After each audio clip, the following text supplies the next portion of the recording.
এই শব্দটা কিছু বলছে, কিন্তু আসল গল্পটা এখনো শুরু হয়নি। একটার পর একটা টুইস্ট রয়েছে আজকের রেসিপিতে। শেষটা না দেখলে অনেক কিছু মিস করবে, বিশেষ করে যেভাবে ভাজা হচ্ছে। চলো শুরু করি। বোয়াল মাছের টুকরো আর মাথাগুলোতে ভালো করে লবণ আর হলুদ মাখিয়ে নেব।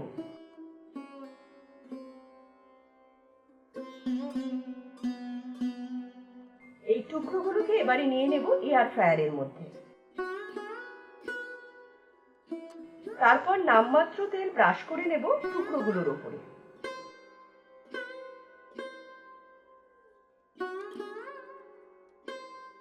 দুশো পাওয়ারে 10 মিনিট ভাজবো।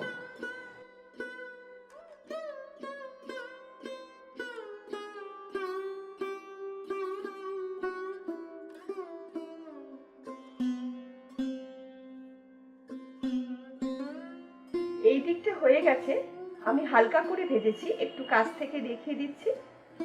এবার মাছের টুকরোগুলোকে উল্টে দিয়ে আবার সামান্য তেল ব্রাশ করে নিতে হবে।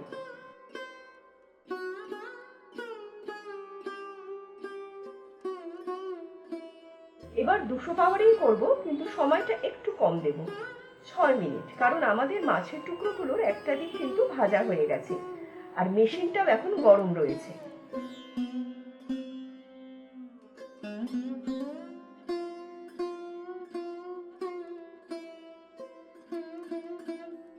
এবার দেখো মাছের টুকরোগুলো কতটা সুন্দর ভাজা হয়েছে নামমাত্র তেলে। এবার এয়ার ফ্রায়ারেই ভাজবো বড়ি। সামান্য তেল ব্রাশ করে নিয়ে 180-তে 3 মিনিট দেব। তারপর দেখবে ম্যাজিকটা।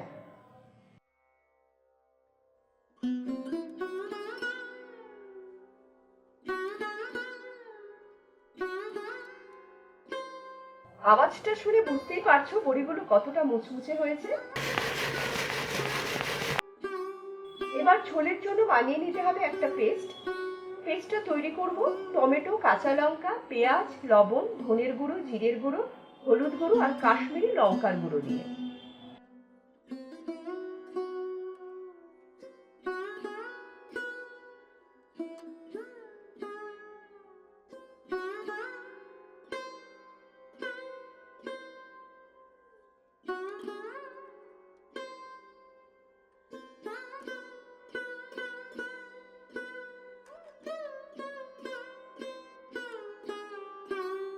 বোয়াল মাছের ঝোল রান্নার সব জোগাড় যন্ত্র কিন্তু আমাদের হয়ে গেছে।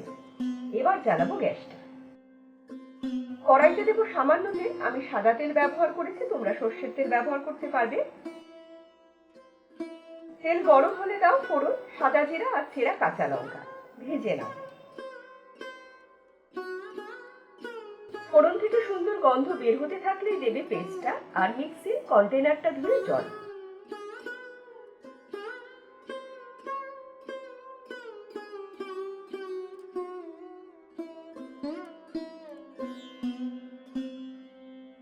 গ্যাসের আঁচ মাঝারি রেখে মশলাটাকে খুব ভালো করে কষিয়ে নাও। ঘন ঘন নাড়তে ভুলো না কিন্তু, নইলে পুড়ে উঠবে।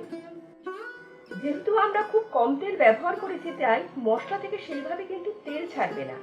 সেই জন্যই মশলাটাকে আমরা আবার দ্বিতীয়বার সামান্য গরম জল দিয়ে কষাবো। এইভাবে করলে ঝোলের স্বাদটা কিন্তু অসাধারণ হবে। গ্যাসের আঁচটা মাঝারি রেখো। দ্বিতীয়বার কষানো হলে দাও ঝোলের জন্য গরম জল। মিশিয়ে নিয়ে গ্যাসের আঁচটা বাড়িয়ে ঝোলটাতে 1 ফুট আস্তে দাও।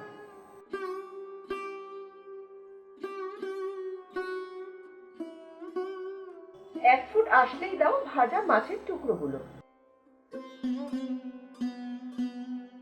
মিশিয়ে ঢাকা দিয়ে মাঝারি আঁচে ঝোলটাকে ঠিক 2 মিনিট ফোটাও। মাঝে একটু নেড়ো কিন্তু।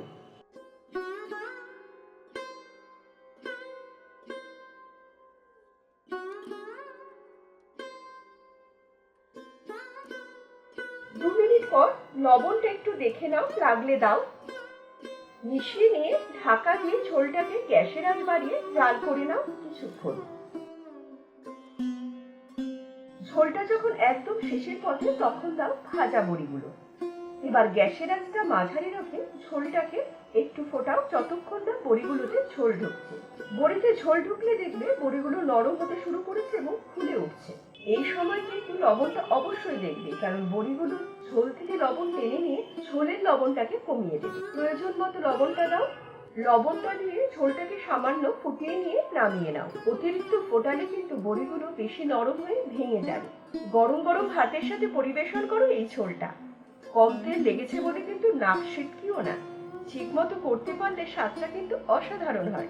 এখনই ভিডিওটা বন্ধ করো না, কিছু কথা বলবো বলে এসেছি এয়ার ফ্রায়ার সংক্রান্ত। মাছ ভাজার জন্য আমি যে সামান্য তেল ব্যবহার করেছি সেটা কিন্তু অবশ্যই করবে, কারণ যদি তেল একদম ব্যবহার না করো তাহলে মাছের আষ্টে গন্ধটা কিন্তু একদম দূর হবে না। এর ফলে ঝোলটাতেও আষ্টে গন্ধ থাকবে এবং খেতে একদম পারবে না। দ্বিতীয়ত, মেশিন সবার সমান নয়। এয়ার ফ্রায়ার এক একজনের এক এক রকম কোম্পানির থাকে, সেই ক্ষেত্রে নিজের মেশিন বুঝে পাওয়ার আর টেম্পারেচার দুটোকে সেট করতে হবে। আর একটা কথা, ইনগ্রিডিয়েন্টস ডিটেলস কিন্তু ডেসক্রিপশন বক্সে পেয়ে যাবে তোমরা। তাহলে চলি, সকলে ভালো থেকো, সুস্থ থেকো।